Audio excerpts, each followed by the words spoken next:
Ορίστε κατάσταση. Άντε πάλι. Τι είναι, Αντωνάκη μου? Κουμπί. Κουμπί? Χριστός και Παναγία. Λείπει κουμπί. Μάλιστα. Λείπει κουμπί.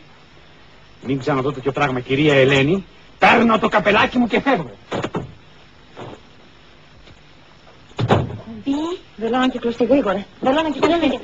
Βελόνα και κλωστή. Βελόνα και κλωστή.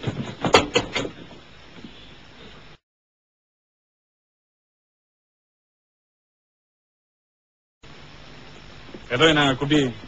Κουμπί? Χριστός και Παναγιά. Κουμπί. Κρέμεται ένα κουμπί. Δεν χάλασε ο κόσμος. Τι πάθατε? Σε 2 λεπτά θα μου το ράψετε.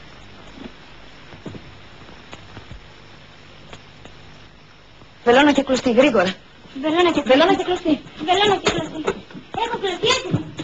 Αμέσως, Αντωνάκη μου. Ράτε, πώς κάνετε έτσι? Λες και πρόκειται να σας πάρουμε το κεφάλι για ένα κουμπί. Μπα. Τι είμαστε, τύρανοι? Σε 1 λεπτό θα είναι έτοιμο, Αντωνάκη μου.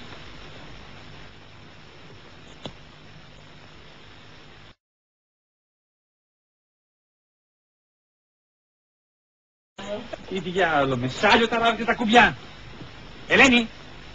Ελένη! Μια στιγμή, Αντωνάκη, μα αφού βλέπεις ότι μιλάω. Θα ανέβω να σας φέρω και την πουμπουνιέρα σας, κυρία Γκλέιτσον. Να φιληθούμε κιόλας. Να μιλήσω? Τι κάνεις εσύ εδώ? Δεν σου είπα να πας στο φούρνο να φέρεις το καψί με τον μπακλαβά. Το ξέχασα. Άντε, τσακίστηκα, θα κλείσω φούρνο. Τσακίστηκα, κυρία Κουκουδίκου. Έλα δώσε να μου ράψει ένα κουμπί. Καλά, θα κλείσει ο φούρνος και θα με σκοτώσει, κυρία. Η κυρία?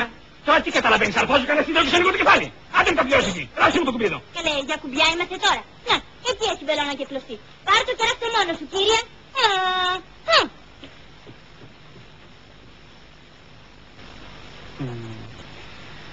Συγκρατήσω, Αντωνάκη, λόγω της ημέρας. Βελόνα και κλωστή, Αντωνάκη. Ωραία, παραμιλάω. Δεν είμαστε καλά.